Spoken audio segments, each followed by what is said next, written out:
Everyone, कैसे हो आप सब। आई विश आप सब बहुत अच्छे हों, स्वस्थ हों, मस्त हों, खुश हों, अपनी लाइफ में आगे बढ़ रहे हों, अपनी बीपीएससी की प्रिपरेशन भी बहुत अच्छे से कर रहे हों। मैं भी बहुत अच्छे से अपनी स्टडी कर रही हूँ।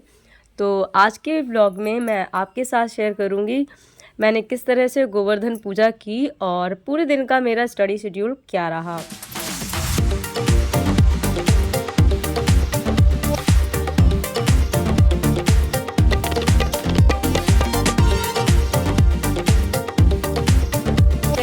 आप देख सकते हैं मेरी तुलसा माता बहुत प्यारी लगने लगी हैं और जब भी मैं इन्हें देखती हूँ तो बहुत मन अच्छा हो जाता है, प्रसन्न हो जाता है। और बाहर ये बरगद का पेड़, जब भी मैं बोर होती हूँ पढ़ाई से या मन में थोड़ा सा बेचैनी होती है तो घर के बाहर का नज़ारा देखकर ही मन एकदम खुश हो जाता है, क्योंकि मेरे घर के बाहर एकदम हरियाली दिखती है।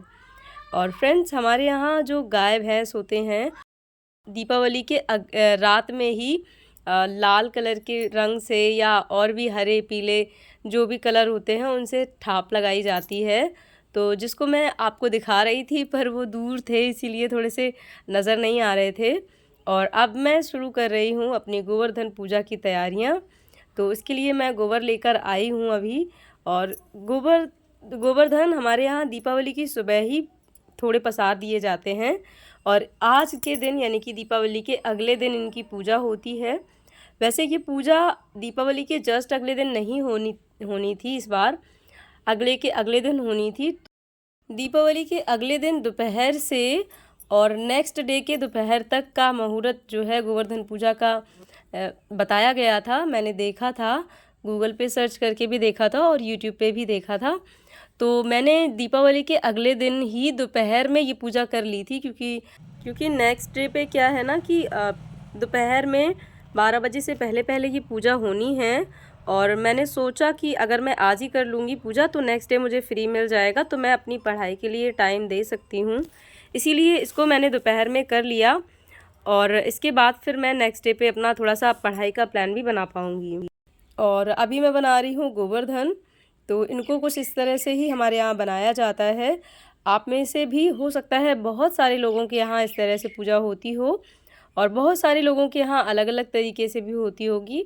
फ्रेंड्स, मैं एक एस्पिरेंट तो हूँ ही, साथ ही में मैं घर की सभी जिम्मेदारियाँ बहुत अच्छे से निभाती हूँ।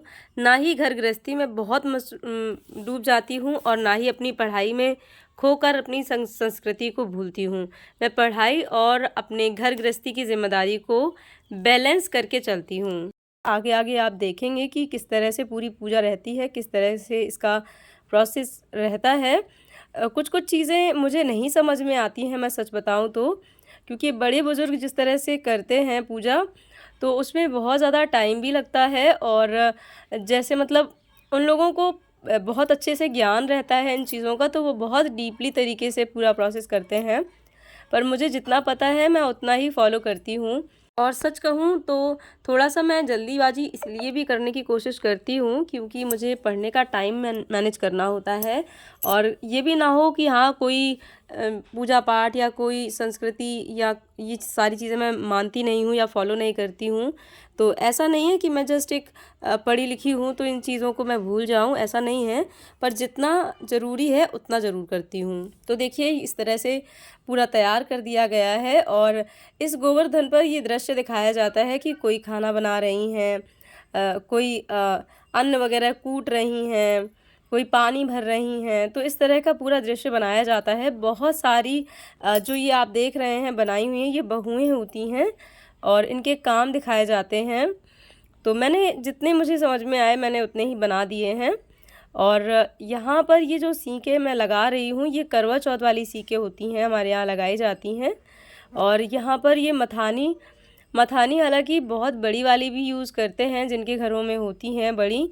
और मूसर जिससे अन्न साफ़ करते हैं, छरते हैं, वो भी यूज़ किया जाता है, पर वो मेरे पास नहीं है। पर मैं सोच रही हूँ कि अगली ईयर तक उसको भी छोटा सा एक ले लूँ, कम से कम पूजा में तो यूज़ हो ही जाता है।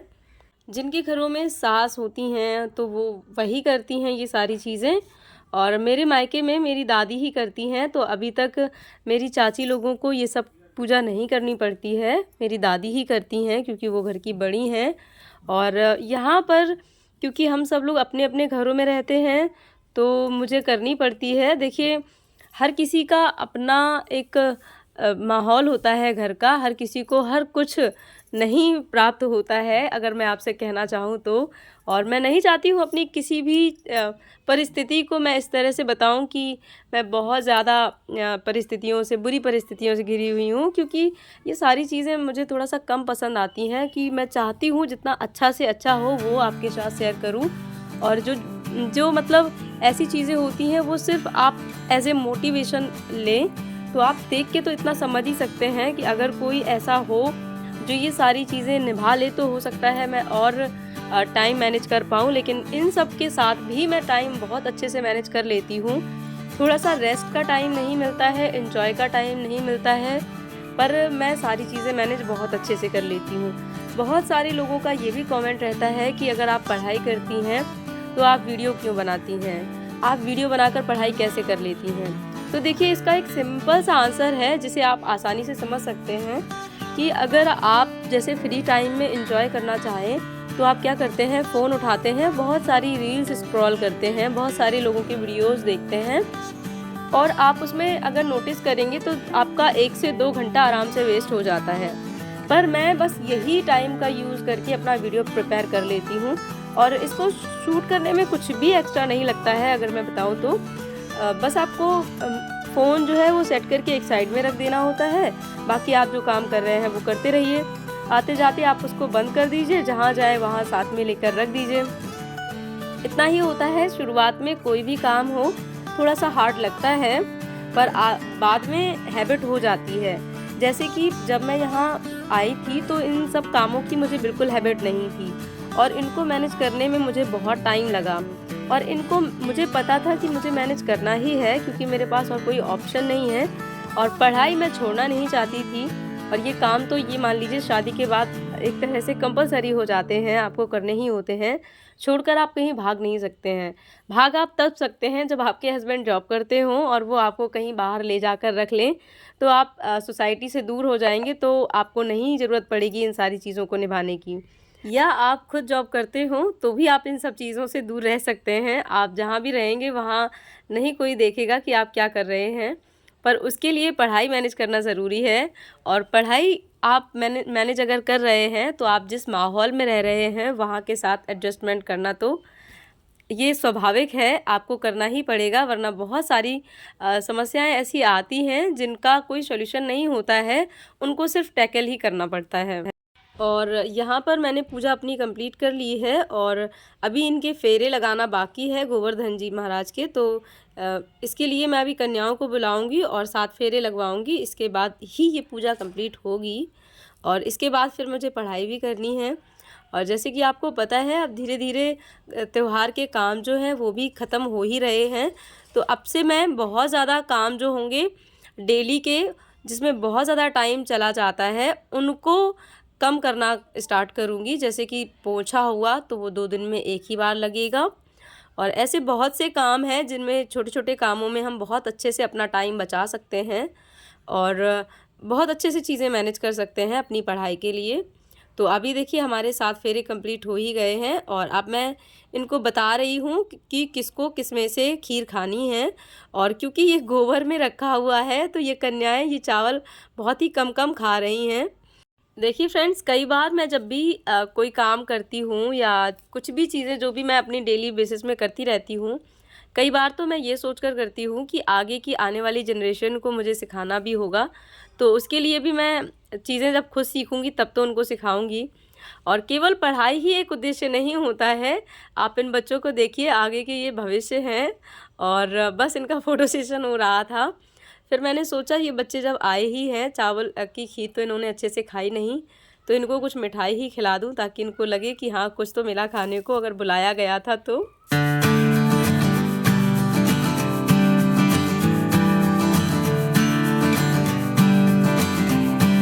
और उसके बाद फिर मैं काम से फ्री होकर लगभग 4 बज रहे थे, तो मैं आ गई अपनी पढ़ाई करने। और अब धीरे-धीरे जो त्योहारों के काम हैं वो फिनिश हो रहे हैं, और अब मैंने डिसाइड किया है कि अब बहुत ज़्यादा किसी भी काम के चक्कर में नहीं पड़ना है। ऑलरेडी बहुत अच्छे से सफाई वगैरह सब हो ही चुकी है। तो बहुत ज़्यादा दिन तक अगर मैं डीप क्लीनिंग नहीं करूँगी और बेसिक काम करूँगी तो मेरा टाइम भी बचेगा, प्लस उतना गंदा भी नहीं लगेगा, क्योंकि अभी अभी तो बहुत सारा काम ऑलरेडी किया ही है। तो आज के लिए मैंने अपनी टू डू लिस्ट में रखा था कि मुझे जीएस में से, जो जीएस का पोर्शन है 40 मार्क्स का, उसमें से सिंधु घाटी की सभ्यता, वैदिक सभ्यता, जैन धर्म और बौद्ध धर्म इतना पढ़ना है। तो अभी ये मैं वन लाइनर क्वेश्चन होते हैं बुक्स में, बहुत सारी बुक्स आपके पास भी अवेलेबल होंगी। तो आप बस टारगेट अपना बनाइए कि आपको कितना पढ़ना है, और वन लाइनर फॉर्म में जो क्वेश्चन होते हैं उनको एक एक बार पहले सरसरी नज़र से पढ़िए, उसके बाद दोबारा फिर से पढ़िए, उसमें से जो इम्पोर्टेंट लगता है उसको हाईलाइट कीजिए, और तीसरी बार में आपने जो भी हाईलाइट किया है उसको एक बार अच्छे से पढ़ लीजिए। तो इससे क्या होगा कि आपका जो चैप्टर है आपको अपने आप ही फील होगा कि हाँ, आपका चैप्टर जो है कंप्लीट हो गया है। कई बार आपको ऐसा लगेगा ज़रूर कि अभी आपको उतना अच्छे से याद नहीं हुआ है, तो आप उसकी टेंशन ना लें, क्योंकि जब भी आपके सामने ऑप्शंस आते हैं तो आपको याद आ ही जाता है। और बाद में क्वेश्चन प्रैक्टिस तो करने ही हैं, और जब क्वेश्चन प्रैक्टिस होंगे तो चीज़ें और अच्छे से क्लियर हो जाएंगी। इसके बाद फिर अभी मैं आपसे मिल रही हूँ सीधे रात की स्टडी में, और अभी लगभग बज रहा है 9, और जो भी शाम का काम था, खाना पीना बर्तन सारी चीज़ें मैं कंप्लीट कर चुकी हूँ। यशवी भी सो गई हैं।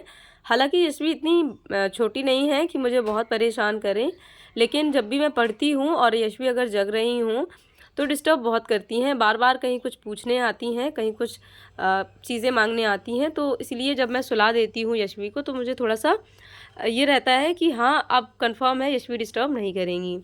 और अभी मैं रात में पढ़ रही हूँ साइंस के लिए ये बुक है DSSB TGT के लिए मैंने ख़रीदी थी, और सोचा था कि जब TGT की वैकेंसी आएगी DSSB की तब मैं फॉर्म फिल करूँगी, और फिर मैंने फॉर्म नहीं फिल किया था तो ये बुक रखी हुई थी।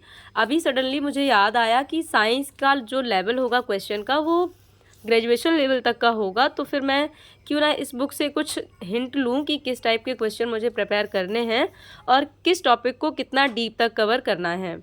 एक क्वेश्चन का आइडिया भी हो जाता है। तो आप बहुत ज़्यादा बुक्स परचेस करने के अगर चक्कर में पड़ रहे हैं तो मेरा सजेशन यही है कि बहुत ज़्यादा चीज़ों के चक्कर में ना पड़ें। अगर आपने KVS की तैयारी की है, CTET की या किसी भी तरह के टेट की तैयारी की है, तो आपके पास वैसे भी बहुत सारा स्टडी मटेरियल होगा, तो आप उसमें से ही अपनी सारी चीज़ों को मैनेज करें, पहले बेसिक चीज़ें, और उसके बाद फिर एडवांस के लिए ही आप आगे का मटेरियल ख़रीदें। और सबसे इम्पॉर्टेंट है इस टाइम पे प्रैक्टिस बुक, जो आपको ज़रूर प्रैक्टिस करनी चाहिए। तो ये मैं लूँगी, अभी देखती हूँ 1-2 दिन में ही परचेज़ करूँगी, तो आपके साथ वो भी मैं शेयर कर दूँगी। तो अभी मैं यही बुक पढ़ूँगी रात में, कम से कम 1 से 1.5 घंटे की स्टडी मुझे करनी है। तो फ्रेंड्स, ये था मेरा आज का स्टडी व्लॉग प्लस गोवर्धन पूजा व्लॉग। आपको कैसा लगा कमेंट सेक्शन में ज़रूर बताइएगा।